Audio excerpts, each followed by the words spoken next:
Al-Quran memberikan sifat bijak. Yang pertama, bagi golongan ahli kitab, Allah Subhanahu wa Ta'ala menurunkan firman-Nya. Terdapat nanti di surah yang kelima, surah Al-Ma'idah, di ayat yang kelima. Surah yang kelima, di ayat yang kelima. Di antara rangkaian ayat ini, Allah memberikan satu ketentuan khusus bagi kalangan ahli kitab. Wal muhsanatu minalladzina utul kitaba min qablikum, dan khusus bagi golongan perempuan ahli kitab. Wal muhsanatu minalladzina utul kitaba min qablikum, khusus untuk perempuan yang ahli kitab dari genealogi yang tersambung sebelum kalian itu. Jadi di sini dari golongan non-muslim yang kafir, dari ahli kitab, tapi yang perempuannya. Bagi laki-laki muslim yang ingin memang merajut tali pernikahan kekeluargaan dengan tujuan menjaga diri, menghindarkan dari perbuatan zina, hal yang tidak baik, bukan untuk menyalurkan orientasi seksual tanpa aturan atau memelihara perempuan dengan perlakuan yang tidak layak, tidak benar. Kata Al-Quran, khusus bagi pria-pria muslim yang memang serius berumah tangga untuk mewujudkan hikmah-hikmah kehidupan berumah tangga, sakinah, mawaddah, rahmah, memberikan bimbingan yang benar, boleh pria muslim itu menikahi perempuan dari kalangan ahli kitab. Ingat ya, ingat baik-baik bahwa redaksinya pria muslim dengan perempuan ahli kitab, tidak sebaliknya.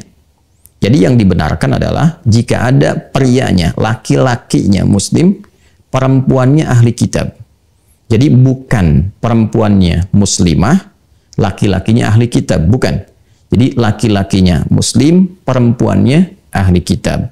Dan yang dimaksud ahli kitab yang saya jelaskan tadi, meyakini, mengakui kebenaran risalah Nabi Muhammad SAW, namun belum beriman, ya, belum masuk Islam, belum bersyahadat karena faktor-faktor tertentu. Tapi ada pengakuan dalam dirinya, ada kebenaran yang dia akui, dia tahu tentang itu, ya, maka dengan keadaan dirinya sebagai perempuan dan hikmahnya dalam kehidupan rumah tangga, laki-laki diposisikan sebagai pemimpin yang mengatur, membimbing, mengayomi, menyayangi, sehingga dalam posisi itu bisa membina rumah tangga dengan baik, membimbing istrinya, mengarahkan, memberikan pencerahan, sehingga diharapkan dengan itu pertama, dapat menerima risalah Islam dengan baik. Itu satu. Yang kedua juga, meminimalisir konflik-konflik yang mungkin terjadi dalam kehidupan rumah tangga, sehingga dengan itu potensi-potensi untuk tetap bisa memberikan nafkah, kebaikan-kebaikan, perlindungan, dan kemuliaan lain dalam kehidupan rumah tangga yang mendekatkan pada samara, itu lebih dapat terwujud. Sebaliknya, Islam melarang tegas bagi perempuan muslimah untuk menikah, berumah tangga, ya, berhubungan secara formal, ya, dan apalagi non formal, itu sangat dilarang, ya kan? Dengan laki-laki dari kalangan ahli kitab. Jadi perempuannya muslimah, laki-lakinya non muslim, kafir dari ahli kitab, itu tegas dilarang, haram hukumnya, tidak diperkenankan. Karena ayat ini hanya membolehkan laki-laki muslim dengan perempuan ahli kitab. Ya, apa hikmahnya? Ya, berkebalikan dari apa yang tadi diuraikan. Karena laki-laki itu sifatnya dominan, dikhawatirkan nanti mengendalikan yang perempuan muslimahnya. Kemudian juga bisa terancam dengan beberapa hal. Ya, ada yang terkait dengan materi, ketika materi tertahan, jadi kemudian tekanan. Ya, ada yang terkait dengan aspek-aspek lainnya, perlindungan, dan hal-hal yang menjadi tugas-tugas laki-laki dalam kehidupan berumah tangga. Jadi ini murni untuk penjagaan dua hal. Satu, akidah.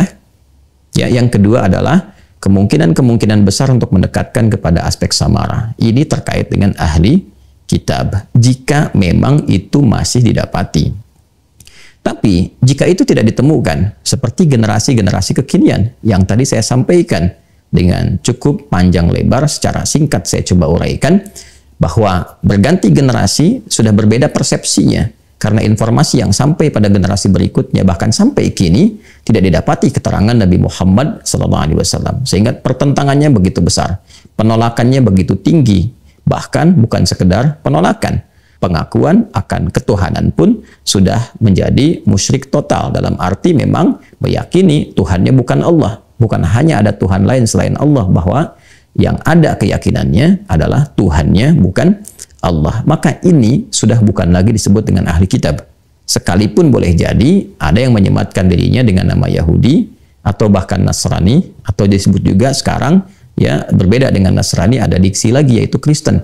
Nah, jadi Kristen saat ini jika tidak mengakui kenabian Nabi Muhammad SAW, jika tidak kemudian mengimani Nabi Muhammad SAW sebagai nabi penutup dan meyakini bahwa Allah itu Subhanahu wa taala sesungguhnya adalah Tuhan, walaupun barangkali ya ada meyakini Tuhan selain Allah, itu tidak masuk dalam kategori ahli kitab. Apalagi jika memang sudah menolak Allah sebagai Tuhan, Nabi Muhammad itu bukan nabi, bukan rasul, ya dan seterusnya dan menganggap Islam totally different, sangat berbeda, maka itu tidak masuk dalam golongan ahli kitab. Maka tidak berlaku hukumnya yang di Al-Maidah ayat kelima.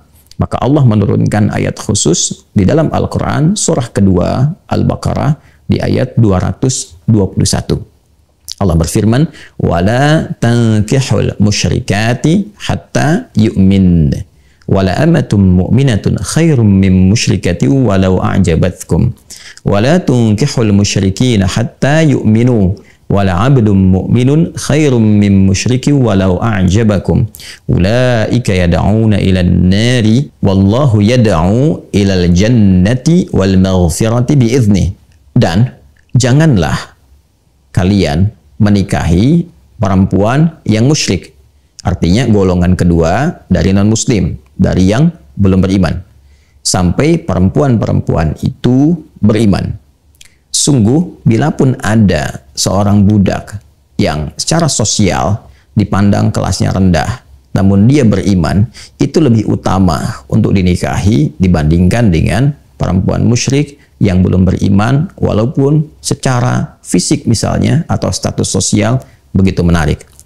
Pun demikian, jangan nikahkan anak perempuan kalian kepada laki-laki yang musyrik, golongan kedua dari non-muslim yang belum beriman dan tidak mengakui ketuhanan Allah Subhanahu wa taala, juga kerasulan Nabi Muhammad sallallahu alaihi wasallam, sampai para lelaki itu mau beriman.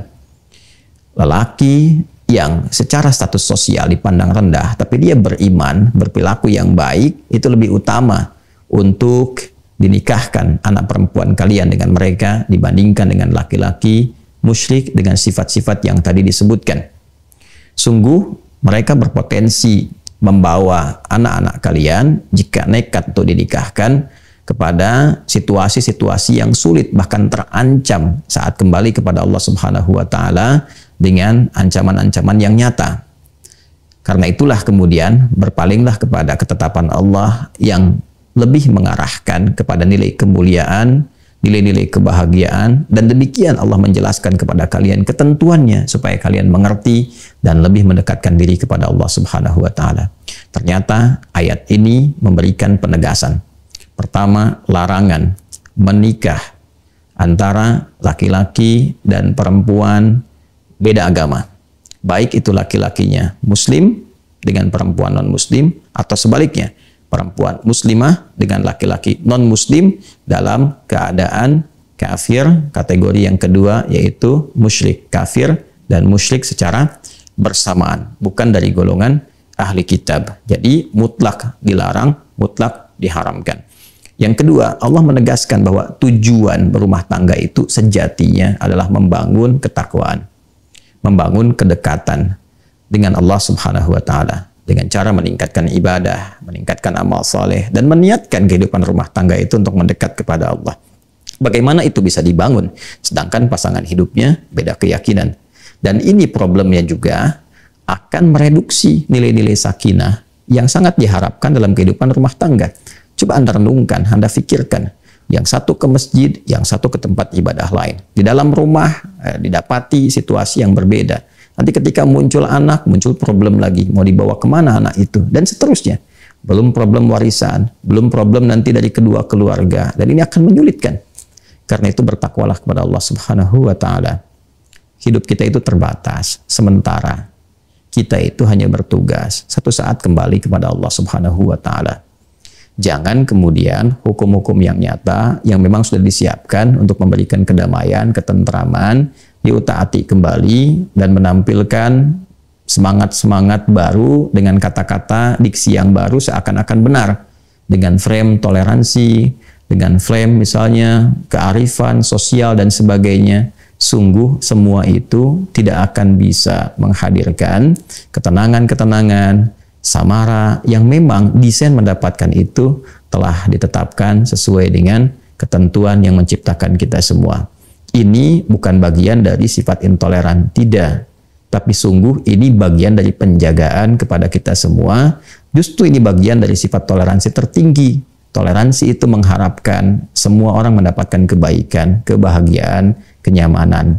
Toleransi yang dipaksakan tidak akan mewujudkan kebahagiaan, kenyamanan itu. Apalagi dalam kaitan dan balutan kehidupan berumah tangga. Inilah perwujudan yang benar, perwujudan yang nyata dengan keyakinan kita sebagai Muslim. Nasihat ini, pernyataan ini ditujukan bagi umat Islam. Sekali lagi, bagi umat Islam. Dan kita sangat menghargai dari yang non-Muslim. Jika memang di ketentuan non-Muslim, di Indonesia ada Kristen, ada Hindu, ada Buddha, ada Konghucu, dan yang lainnya, kita menghormati semua hukum yang terkait dengan ketentuan-ketentuan di keyakinan saudara-saudari kita. Kita menyayangi mereka dalam kehidupan berbangsa, bernegara. Tapi juga kita punya kewajiban menjaga keyakinan akidah yang kita yakini ini yang dijamin oleh undang-undang.